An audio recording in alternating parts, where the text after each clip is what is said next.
పరమగీతముల గ్రంథము 2వ అధ్యాయం 14వ వచనం.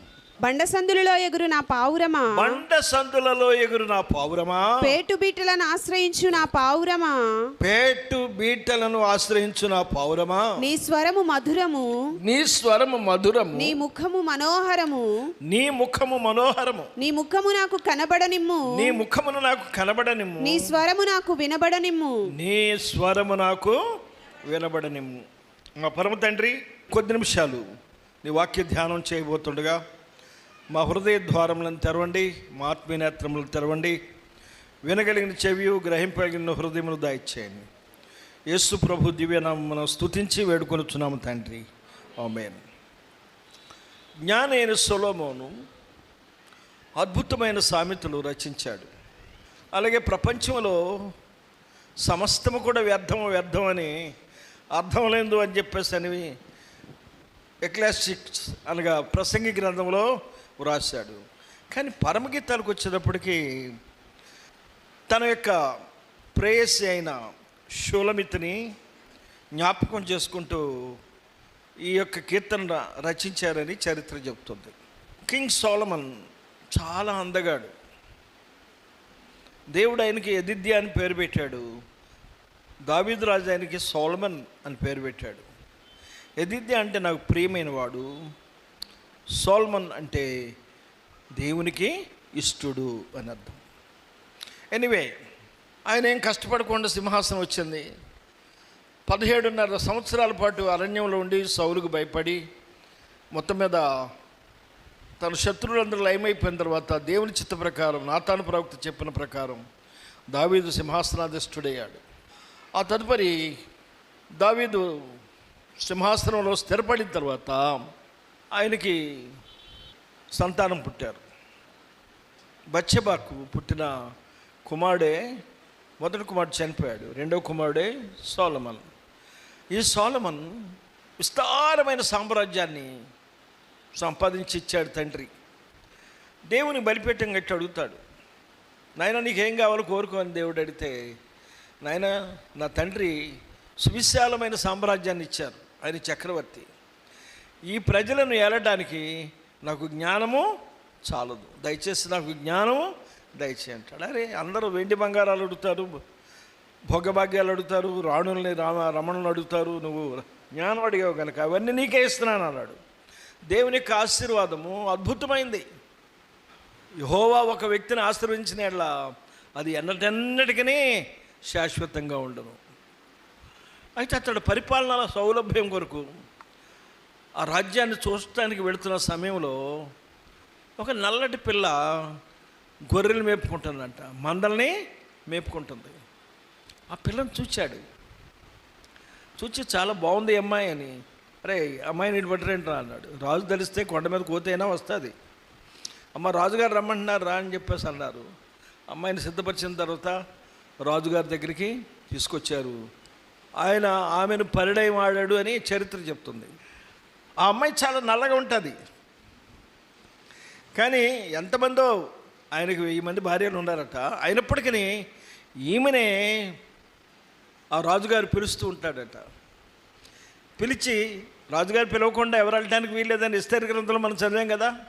పిలిచిన తర్వాత ఇక నల్లని దానిని ఆయన పొగుడుతూ ఉంటాడట.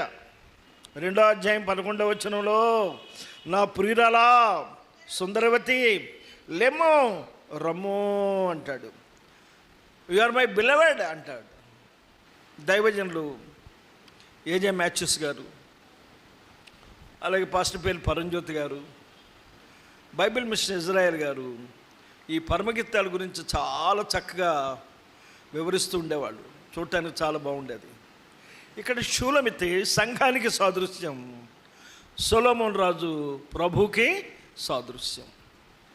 సంఘము పావురంతో పోల్చాడు, ప్రభువు బండతోటి పోల్చబడ్డాడు.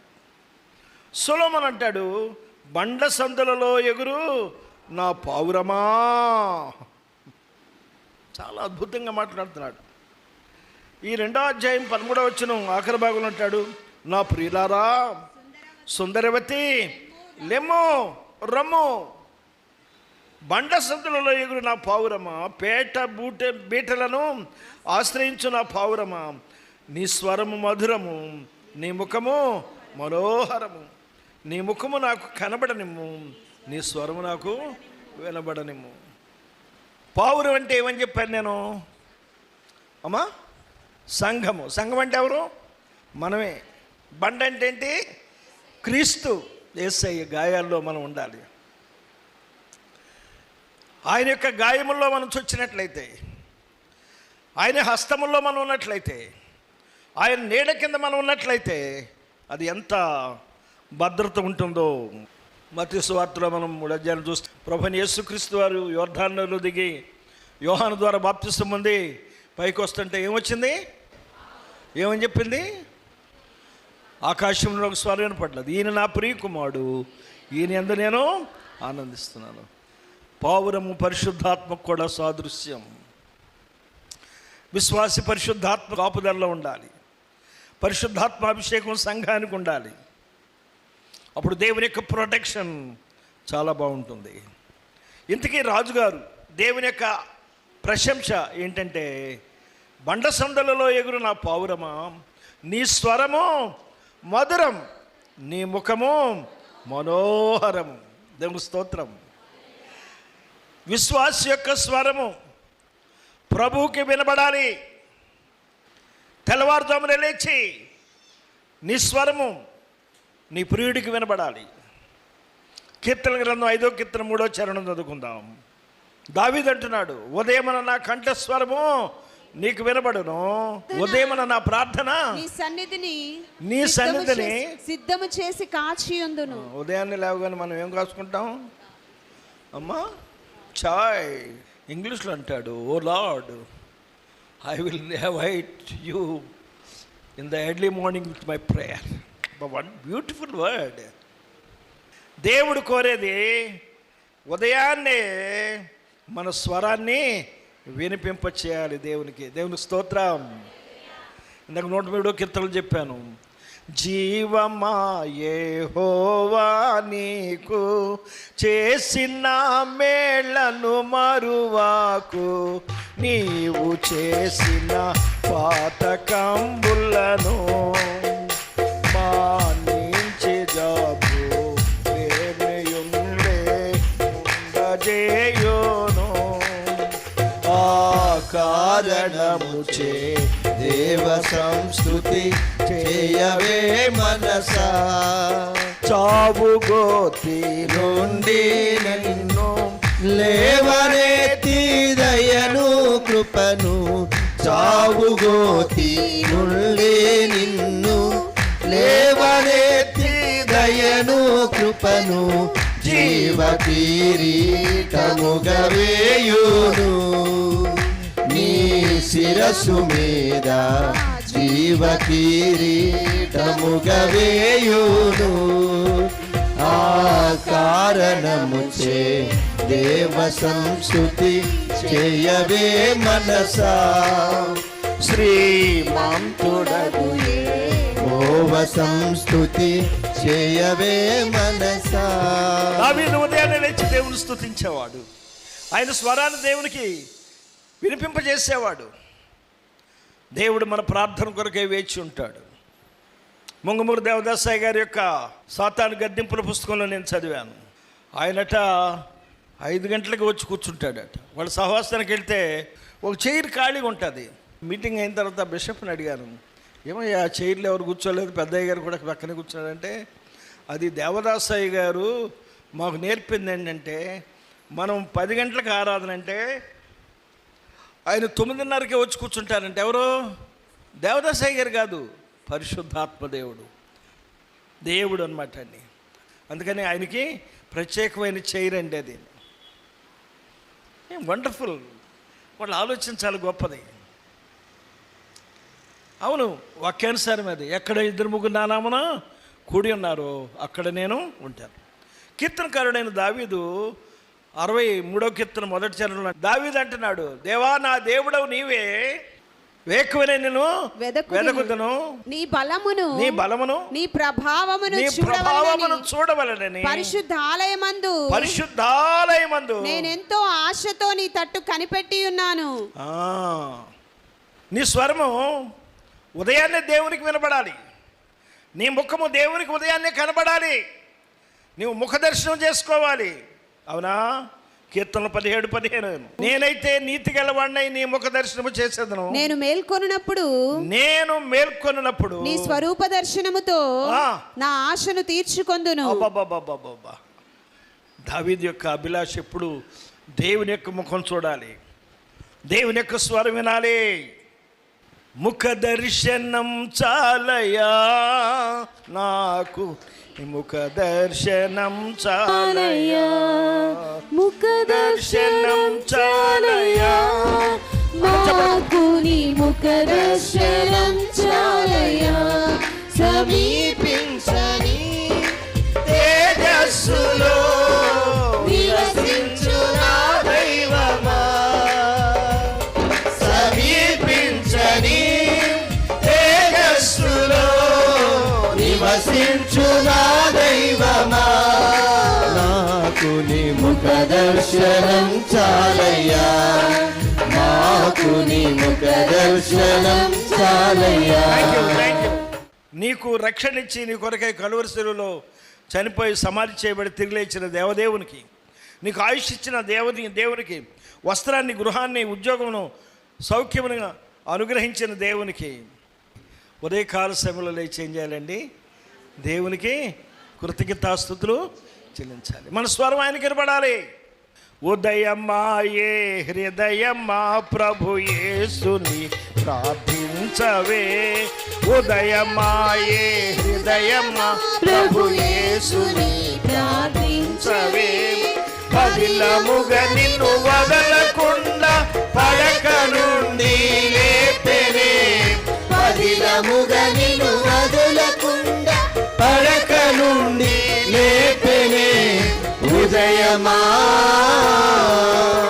రాత్రి గడచిపోయేనే, రవి తూర్పున ఉదయించెనే, రాత్రి గడచిపోయేనే, రవి తూర్పున ఉదయించెనే, రక్షకుడేసు దేవుని వివరంబాయనే, రాజరక్షకుడేసు దేవుని మహిమ వివరంబాయనే, హృదయమా. అరుణోదయం లేచి దేవుని స్వరాన్ని వింటున్నావా? నీ స్వరం దేవునికి వినిపిస్తున్నావా? ఉదయాన్నే లేచి ప్రభుని అడుగుతున్నావా? Lord, what will thou have me to do? ప్రభు, నా పట్ల నిశ్చిత్తం ఏమైంది? నా భర్త పట్ల నిశ్చిత్తం ఏమైంది? నా భార్య పట్ల నిశ్చిత్తం ఏమైంది? నా పిల్లల పట్ల నిశ్చిత్తం ఏమైంది? మా దేశం పట్ల నిశ్చిత్తం ఏమైంది? మా రాష్ట్రం పట్ల నిశ్చిత్తం ఏమైంది? దేవుని యొక్క అభిలాష, దేవుని యొక్క ఆకాంక్ష ఏంటంటే, ఓ బండ సందుల్లో ఎగురు నా పావురమా, నీ స్వరము మధురము, నీ ముఖము మనోహరము, నీ ముఖము నాకు కనబడనిమ్మమ్మా, నీ స్వరము నాకు వినబడనిమ్ము అంటున్నాడు. ఆ బండ ఎవరు? క్రీస్తే. 1 పేతురు పత్రిక 2వ అధ్యాయము 4వ వచనం చదువుకుందాం. మనుషుల చేత విసర్జింపబడినను దేవుని దృష్టికి ఏర్పరచబడినదియు అమూల్యమును సజీవమునైన రాయియగు ప్రభువునొద్దకు వచ్చిన వారై యేసుక్రీస్తు ద్వారా దేవునికి అనుకూలములగు ఆత్మ సంబంధమైన బలులను అర్పించుటకు పరిశుద్ధ యాజకులుగా ఉండుటకు మీరును సజీవమైన రాళ్ల వలె నుండి ఆత్మ సంబంధమైన మందిరముగా కట్టబడుచున్నారు. ఏలయనగా ఇదిగో నేను ముఖ్యమును ఏర్పరచబడినదియు అమూల్యమునగు మూలరాతిని సియోనులో స్థాపించుచున్నాను. ఆయన యందు విశ్వాసముంచువాడు ఏమాత్రము తొట్టిల్లడు అను మాట లేఖనమందు వ్రాయబడి ఉన్నది. విశ్వసించుచున్న మీకు ఆయన అమూల్యమైన వాడు. విశ్వసింపని వారికైతే ఇల్లు కట్టువారు ఏ రాతిని నిషేధించిరో అదే మూలకు తలరాయి ఆయను. అవును. మరియు అది అడ్డురాయియు అడ్డుబండయు ఆయను. అవును. కట్టువారు వాక్యమున కవిదేయులై తొట్టిల్లుచున్నారు, దానికే వారు నియమింపబడిరి. అయితే మీరు చీకటిలో నుండి ఆశ్చర్యకరమైన తన వెలుగులోనికి మిమ్మును పిలిచిన వాని గుణాతిశయములను ప్రచురము చేయు నిమిత్తము ఏర్పరచబడిన వంశమును రాజులైన యాజక సమూహమును పరిశుద్ధ జనమును దేవుని సొత్తైన ప్రజలునై ఉన్నారు. దేవుని స్తోత్రం. Praise the lord. మనము ఆత్మ సంబంధమైన బలులు అర్పించడానికి సజీవమైన రాళ్ల వలె మనమున్నాము. ఆ ప్రభు దగ్గరికి మనం రావాలి. మనుషులు యేసుక్రీస్తును విసర్జించారు. 1 పేతురు 2:4 అంటాడు, మనుషుల చేత విసర్జించబడినను దేవుని దృష్టికి ఏర్పరచబడినది అమూల్యమైన సజీవమైన రాయగు ప్రభువునొద్దకు వచ్చిన వారా. ఇది ఈ రాయ, ఇది ఈ బండ. ఆ బండ సందుల్లో అంటే యేసుక్రీస్తు వారి యొక్క గాయముల్లో మనం భద్రంగా ఉండాలి, ఎగురుతూ ఉండాలి. ఆయన సన్నిధిలో మనం వచ్చి మన స్వరం ఆయనకి వినబడనియాలి, మనము ముఖము ఆయనకి కనబడనియాలి. మన విశ్వాస జీవితంలో ఎన్నో కష్టాలు, ఎన్నో ఇరుకులు, ఎన్నో ఇబ్బందులు వస్తూ ఉంటుంటాయి. వాటన్నిటిలో మనకు విజయం చేకూర్చడానికి మన ప్రభు మనకున్నాడు. ఆమేన్, ఆమేన్. బండ అంటే క్రీస్తు యొక్క గాయాల్లో మనం దాక్కోవాలి. బండ అంటే సంఘంలో మనం ఉండాలి. మళ్ళీ సంఘం విసర్జించి సహవాసాన్ని విసర్జించి బయటికి వెళ్తే యెహోవాను విసర్జించడానికి శ్రమలు. విశ్వాసం ఎప్పుడు కూడా క్రీస్తు వారికి, ప్రభు వారికి స్వరం వినిపించాలి. ఆయన ముఖము దర్శనం చేసుకోవాలి, మన ముఖం ఆయనకి చూపించాలి. ఆమేన్. దేవుని యొక్క ఆకాంక్ష, నీ ముఖం నాకు కనబడనిమ్ము, నీ స్వరము నాకు వినబడనిమ్ము అని. ఇశ్రాయేలీలు ఐగుప్తు దేశంలో నుండి కనాను దేశంలోనికి బయలుదేరుతూ అరణ్యంలోనికి వచ్చారు. అక్కడ నీళ్లు వారికి దొరకలేదు. నిర్గమకాండం 17వ అధ్యాయము మొదటి వచనాలు కొన్ని చూచినట్లయితే, వాళ్ళు, ఓయ్ మోషే, ఎందుకయ్యా మమ్మల్ని అరణ్యంలో తీసుకొచ్చావు? మమ్మల్ని చంపడానికా? మా పశువులకు నీళ్ళు లేవు, మాకు ఆహారం లేదు, పచ్చగడ్డి లేదు అని కేకలు పెడుతుంటే మోషే ఆహారం దేవుని సందికి పెడితే, ఓకే, ఈరోజు నా మహిమను వారికి చూపిస్తాను. మీరు ఒక కర్ర పట్టుకుని, ఏది ఎర్ర సముద్రం దాటావే మోషే, ఆ కర్ర చేత్తో పట్టుకుని బండ దగ్గరికి రా, నేను ఆ బండ మీద నిలబడతాను, ఆ బండతో నువ్వు మాట్లాడు, ఆ బండలో నుంచి నీళ్లు వస్తాయి. బండను కొట్టవయ్యా అన్నాడు. అంతే, నువ్వు బండను కొట్టాలి. నిర్గమకాండం 17వ అధ్యాయము మొదటి 6 వచనం తరువాత ఇశ్రాయేలీల సర్వ సమాజము యెహోవా మాట చొప్పున తమ ప్రయాణములలో సీను అరణ్యము నుండి ప్రయాణమైపోయి రెఫీదీములో దిగిరి. ప్రజలు తమకు త్రాగ నీళ్లు లేనందున మోషేతో వాదించుచు, త్రాగుటకు మాకు నీళ్ళిమ్మని అడుగగా, మోషే, మీరు నాతో వాదింపనేలా, యెహోవాను శోధింపనేలా అని వారితో చెప్పెను. అక్కడ ప్రజలు నీళ్లు లేక దప్పిగొని మోషే మీద సణుగుచు, ఇదెందుకు? మమ్మును, మా పిల్లలను, మా పశువులను దప్పిచేత చంపుటకు ఐగుప్తులో నుండి ఇక్కడికి తీసుకొని వచ్చి అనిను. అప్పుడు మోషే యెహోవాకు మొరపెట్టుచు, ఈ ప్రజలను నేనేమి చేయుదును? కొంతసేపటికి నన్ను రాళ్లతో కొట్టి చంపుదురనెను. అందుకు యెహోవా, నీవు ఇశ్రాయేలీల పెద్దలలో కొందరిని తీసుకొని ప్రజలకు ముందుగా పొమ్ము. నీవు నదిని కొట్టిన నీ కర్రను చేత పట్టుకొని పొమ్ము. ఇదిగో, అక్కడ హోరేబులోని బండ మీద నేను నీకు ఎదురుగా నిలిచేదను. ఎందుకయ్యా వాడు కేకలేస్తుంటే నువ్వు అల్లాడిపోతావు, వాడు ధర్నా చేస్తుంటే నువ్వు కురింగిపోతావేంటి? ఏదో గెలిచాలని అనుకున్నావు, నాయకుడు అయిపోయావు అనుకున్నావు, ఎర్ర సముద్రం దాటగానే అనుకున్నావు. సిప్పోరా మిరియాము పాటలు పడేటప్పటికి జయహో జయహో అని కేకలే. ఇదిగో అక్కడ హోరేబులో బండ్ల మీద నీకు ఎదురుగా నిలిచేదను. నీవు ఆ బండను కొట్టగా ప్రజలు త్రాగుటకు దానిలో నుండి నీళ్లు మోషేతో సెలవేగా, మోషే ఇశ్రాయేలీయుల పెద్దల కన్నులు ఎదుట అట్లు చేశాను. దేవుని స్తోత్రం. నీకు సమస్య వచ్చినప్పుడు, ఇబ్బంది వచ్చినప్పుడు, ఇరుకు వచ్చినప్పుడు క్రీస్తు యేసు అను బండ దగ్గరికి నువ్వు రావాలంతే. దేవుని స్తోత్రం. దావీదు యొక్క అనుభవం, కీర్తన గ్రంథం 40వ కీర్తన మొదటి 3 వచనాలు చదువుకుందాం. యెహోవా కొరకు నేను సహనముతో కనిపెట్టుకొంటిని. శ్రమలు వచ్చినప్పుడు, విశ్వాస జీవితంలో శ్రమలు, కష్టాలు, ఇరుకులు పరంపరలుగా వస్తాయి. నాకు శ్రమలు వచ్చినప్పుడు నేను యెహోవా కొరకు సహనముతో కనిపెట్టుకొంటిని. సహనముతో కనిపెట్టుకొంటిని. ఆయన నాకు చెవియొగ్గి నా మొర ఆలకించెను. ఆయన నాకు చెవియొగ్గి నా మొర ఆలకించెను. నాశనకరమైన గుంటలో నుండి, నాశనకరమైన గుంటలో నుండి, చిగటగల దొంగ ఊబిలో నుండి, చిగటగల దొంగ ఊబిలో నుండి ఆయన నన్ను పైకెత్తెను. నా పాదములు బండ మీద నిలిపి. అందరు చెప్పండి, నా పాదములు బండ మీద నిలిపి. చెప్పండి, నా పాదములు, నా పాదములు బండ మీద నిలిపి, బండ మీద నిలిపి నా అడుగులు స్థిరపరచెను. ఆమేన్. జిగటగల దొంగ ఊబిలో ఎప్పుడన్నా ఇరుక్కున్నారా మీరు? శ్రమలు, కష్టాలు, ఇరుకులు, ఇబ్బందులనే ఆ నిలువకనీయని అగాధమైన ఊబిలో నువ్వు దిగిపోతున్నప్పుడు ప్రభు సన్నిధిలో ప్రార్థన చేస్తే ఆ బండ మీదకి నేను తీసుకుని వస్తాడు. బ్రదర్ నటరాజ మొదలయ్యారు రచించిన పాట. శోధనలు ప్రవాహము వల్లే పెరిగి ప్రాణాన్ని కృంగజేయు, శోధనలు ప్రవాహము వల్లే పెరిగి ప్రాణాన్ని కృంగజేయును. క్రీస్తు బండయే నా పాదములకు ఆధారమాయెనుగా. ఆశ్చర్యమే, మహాద్భుతమే, ఆనంద సాగరము.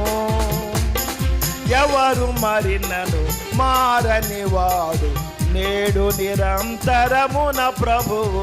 ఆమేన్. Jesus never fails. Man may change, but Jesus never change. నీకు శ్రమలు వచ్చినప్పుడు, కష్టాలు వచ్చినప్పుడు, ఇరుకులు వచ్చినప్పుడు ఈ బండ సందులోకి వస్తే ఆ జిగటగల దొంగ ఊబిలో నుండి నిన్ను రేపి బండ మీద నిలబడి అనగా ప్రార్థన చేయాలి. దేవుని స్తోత్రం కలుగును గాక. Praise the lord. మోషేని దేవుడు అడుగుతాడు, ఏం బిడ్డా, నువ్వు నాకు ఇష్టమైన బిడ్డవి, నీ అందరూ నేను ఆనందిస్తున్నాను. ఈ లోకంలో నీవు కపటం లేనివాడు, నమ్మకమైన వాడు నా ఇంట్లో. What shall I do for you అని అడుగుతాడు. ఏమీ లేదయ్యా, అయ్యా నీ ముఖ దర్శనం నాకు చూపించవా, నీ యొక్క మహిమ నాకు షో మీ యువర్ గ్లోరీ అంటాడు. నిర్గమకాండం 33వ అధ్యాయము 17 నుండి 23 వరకు ఇంటికి వెళ్ళి చదువుకోండి, అక్కడ ఉంటుంది. అప్పుడు అంటాడు, నీవు నన్ను చూచి బ్రతకలేవు, కానీ ఇదిగో నా సమీపమున ఒక స్థలం ఉన్నది, నా సమీపమున ఒక స్థలం ఉన్నది, నీవు ఆ బండ మీద నిలువవలెను. ఎక్కడ నిలబడాలి? బండ మీద. బండ మీద. క్రీస్తు అనే బండ మీద ఉండాలి, సంఘం అనే బండ మీద ఉండాలి, మనుషుల మీద కాదు. మనుషులు ఏం చేస్తారు? మాటిస్తారు, తప్పుతారు. క్రీస్తు అనే బండని నువ్వు ఆశ్రయం చేసుకో, అప్పుడు నా మహిమను నీకు చూపిస్తానంటాడు. నీ మహిమను నాకు చూపించేయాలి. మహిమతో ప్రభు రాబోతున్నాడు. ఎంత ఆశీర్వాదకరమండి ఆయన ముఖ దర్శనం. ఆయన రాకడ కొరకు సంఘం ఎదురు చూడాలి. అప్పుడు దేవుడు మనల్ని దీవిస్తాడు. దేవునికి స్తోత్రం. Praise the Lord. హల్లెలూయా. పిడుగులు విసిరే మెరుపుల వంటి శత్రువులు నాకు ఎదురై నిలచిన, పిడుగులు విసిరే మెరుపుల వంటి శత్రువులు నాకు ఎదురై నిలచిన, నాకు విరోధము రూపించిన ఏ ఆయుధము వర్ధిల్లలేదు. ప్రాణేశ్వర ప్రభు దైవ కుమారా, ప్రణుతిల్తును నిన్నే ఆశ తీరా. ప్రాణేశ్వర ప్రభు దైవ కుమారా. సంసోను ఫిలిష్తీయులను సంహరించాడు. దేవుని ఆత్మ అతని మీదకి వచ్చినప్పుడు గాడిద దవడ ఎముకను పట్టుకుని 1000 మందిని చంపేసి 500 పక్కన 500 పక్కన గుట్టగేసాడు. కానీ ఒక్కడే అలసిపోయాడు. డిహైడ్రేషన్ వచ్చేస్తుంది, దప్పిక. మహాబలుడు, బాహుబలుడు, నువ్వు ఎంత గొప్పవాడు అయినా సరే నీకు బండ కావాలి. వచ్చింది న్యాయాధిపతుల గ్రంథం 15వ అధ్యాయం 19వ వచనంలో, అతడు దేవుడు లేహిలోనున్న ఒక గోతిని చీల్చెను, దాని నుండి నీళ్లు బయలుదేరెను. అతడు త్రాగిన తరువాత ప్రాణము తెప్పరిల్లి బ్రతికెను. అతను అంతకు ముందు అంటాడు, ప్రభువా సున్నతులైన ఫిలిష్తీయులంత మందికి చంపిన తర్వాత జీవం కలిగిన దేవుని సేవకుడు నేను చచ్చిపోవటం అని చిన్న ప్రార్థన చేశాడు. దేవుడు బండను చీల్చాడు. దేవుని స్తోత్రం. ఇంగ్లీష్లో రాయబడి ఉంది, God had spread and we open the water in a hollows place. అంటే ఒక రాతిలో తొర్ర ఉందంట, అందులో నీళ్ళు తాగేవాడుగా మనోడు. దేవుడు ఆ రాతిని చీల్చాడు. ఆయనకు అసాధ్యమైన కార్యం లేదు. చివరిగా నీ పిల్లలను ప్రభు సన్నిధికి తీసుకురా. సండే స్కూల్ సంఘానికి నారుమడి. అర్థమైందా? యేసుప్రభు వారు 12 ఏటనే దేవాలయానికి వెళ్ళి వాళ్ళతో వాదించాడు. దాని అర్థం ఏంటంటే నీ పిల్లలను ఈ బండ దగ్గరికి రావాలి, ఈ బండకేసి కొట్టాలి. అంటే కీర్తన 137:9 పసిపిల్లలను పట్టుకొని, ఎవరిని పట్టుకొని? పసిపిల్లలను, వారిని బండకు వేసి కొట్టువాడు ధన్యుడు. అది అమ్మో, ఏంటి అంటే మా మనవాళ్ళని బండకేసి కొట్టమంటున్నాడా? నేను ధన్యుడినా? అది కాదు. బండ అంటే క్రీస్తు. ఆ పసిపిల్లని ఎక్కడికి తీసుకురావాలి? లూకాసు వార్తలో మనం చూస్తే యేసు ప్రభు వారు 8వ రోజునే ఆయన సున్నత చేయించి సుమియోను చేతిలో పెట్టారు. దేవుని స్తోత్రం. పసిపిల్లలను దేవుని మందిరంలోకి తీసుకురావాలి.